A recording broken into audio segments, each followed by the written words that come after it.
인 히즈워드 4월 30일 수요일입니다.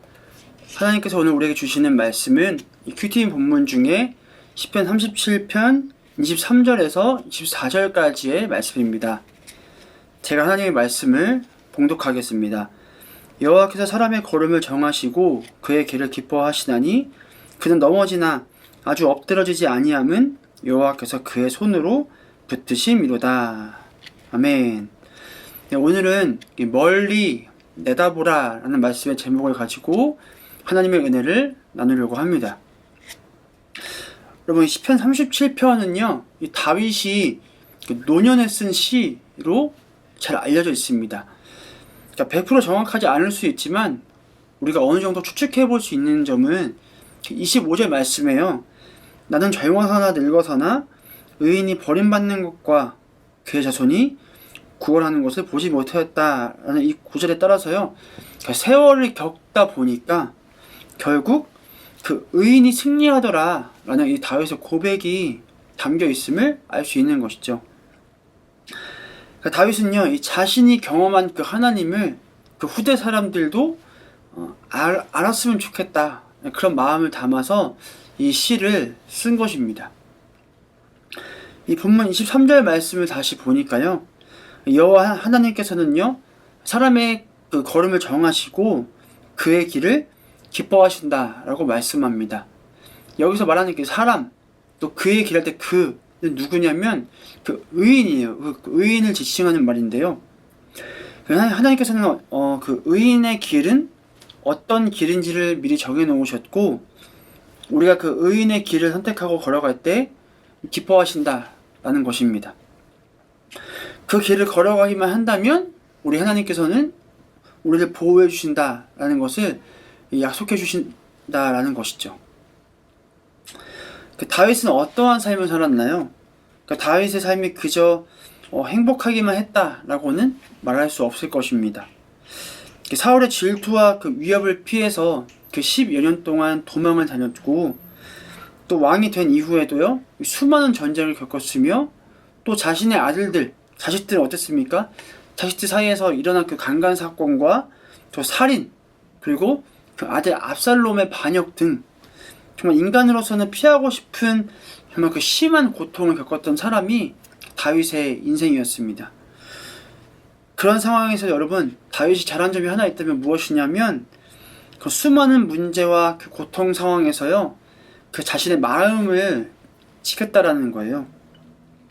나를 넘어지게 만드는 환경에서 그냥 넘어진 채로 있는 사람, 그런 사람이 있는 반면에 그럼에도 불구하고 그 체념을 뛰어넘어 의지를 가지고 다시 일어서는 사람이 있습니다. 다윗은 일어설 수 있는 방법을 아는 사람이었던 것 같습니다. 그 노시보 효과라고 있는데요, 이게 어떤 효과냐면 아무리 좋은 약을 먹고 치료를 받아도 자기에게 도움이 안 될 것으로 생각하면 약효가 사라진다라는 그런 효과를 설명하는 이론입니다. 넘어질 것 같으면 꼭 넘어지고, 이 장애물에 걸릴 것 같으면 꼭 걸리는 사람이 있어요. 심지어는요, 뒤로 넘어져도 코가 깨진다라고 생각하는 사람이 있습니다. 여러분은 어떤 사람이십니까? 나를 넘어지게 만드는 그 상황에서 여러분은 어떻게 반응하십니까? 저 사람은 나보다 열심히 하지도 않는 것 같은데 승승장구하고 있네. 왜 내가 도전하는 일마다 계속 실패하고 잘 안 풀리는 것 같지? 저 사람 정말 못된 사람 같은데 나보다 잘 사는 것 같지? 하나님 없는 거 아니야? 하나님 살아계신다면 이런 게 정말 말이 될까? 라고 이렇게 반응하고 계시진 않습니까? 여러분, 우리가 넘어졌을 때는요, 하나님이 아무리 그 손을 내미시고 일으켜 주시려고 해도 내가 하나님이 일하지 않는 것 같다 라고 생각하고 하나님이 없다고 믿고 있다면요, 하나님이 그 일으키심을 경험하고 누릴 수 없습니다. 하나님이 나에게 도움이 안 된다라고 생각하면요, 그 은혜는 절대로 누릴 수 없다라는 거예요. 그렇다면 여러분은 그 인생에서 그 넘어져 본 경험이 얼마나 있으십니까? 우리가 넘어지더라도 다시 일어서는 것이 굉장히 중요하다라는 것을 기억할 수 있기를 바라요. 무엇보다 넘어질 때마다 가장 먼저 늘 손을 내미시며 일으켜 주시려는 그 주님의 손을 기억하며 붙을 수 있기를 바랍니다.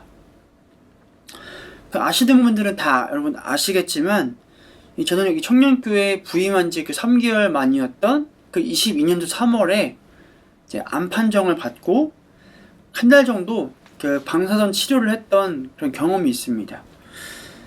그 당시 너무 힘들고 괴로워서 또 이 사역을 그만두려고까지 했었는데, 제 인생이 완전히 무너지고 저는 그 상황에서 넘어지고 엎드려져 버린 것이죠. 그런데 여러분, 그 당시 우리 당시 사역했던 교역자분들과 이 청년 리더십들의 수많은 기도가 모여서요, 저를 일으켜 세움을 저는 경험했습니다. 이 상황이 무너지고 넘어졌을 때 그 하나님께서는요, 계속해서 제가 마음을 지킬 수 있도록 하나님께서 손으로 저를 붙들어 주신다라는 것을 느끼도록 저를 만들어 가셨습니다. 그 당시 상황은 저희가 정말 암흑가도 같은 상황이었지만 다 지나고 보니, 이 길을 포기하지 않고 나아가다 보니 하나님께서 붙들어 주신다라는 것을 이렇게 고백할 수 있는 사람으로 저를 만들어 주셨습니다. 그 일본의 소설가인 그 엔도 슈샤쿠가 이런 말을 했습니다. 신앙은 이 99%의 의심과 1%의 믿음으로 이루어져 있다. 무슨 말입니까? 그러니까 의심스러운 일은 여러분 늘 생기지만, 나를 넘어지게 만들고 좌절하게 만드는 상황은 늘 생기지만, 그 1%의 믿음만 있으면 그 99%의 의심을 이길 수 있다라는 뜻입니다. 그 의심은요, 단 1%만 있어도 불신앙을 만들지만, 믿음은 1%만 있어도 기적을 만드는 하나님의 능력이 된다라는 것이죠. 여러분, 우리 마음속에는 늘 이 긍정과 이 부정이 늘 다투고 늘 싸우고 있어요. 당연한 말이지만 우리는 이 사이에서 어떤 것을 더 많이 생각하느냐에 따라 우리 인생의 승리가 결정이 됩니다. 악에서 떠나 이 선을 행하는 그 의인의 삶을 여러분 선택하는 것에 우리 인생의 승리가 결정된다는 것이죠. 그렇게 우리는 여러분 선택할 수 있어야 합니다. 넘어진 상태로 머물러 있을 것인가, 아니면 매 순간 손을 내미시는 그 주님의 손을 붙들며 일어설 것인가를 말이죠. 여러분, 넘어지는 것을 너무 걱정하지 않았으면 좋겠어요. 스스로 넘어질 수 있다라고 인정할 수 있기를 바랍니다. 우리가 해야 할 것은요, 넘어지지 않기 위해 애를 쓰기보다 넘어졌을 때 무조건 그 주님의 손을 붙들고 다시 일어서겠다라는 것을 더욱 애쓸 수 있기를 바랍니다. 넘어지더라도 여러분의 그 마음은 지킬 수 있기를 바랍니다. 이 잠언 4장 23절 말씀인데요, 두 눈을 부릅뜨고 내 마음을 지켜라. 마음은 이 생명의 근원이다.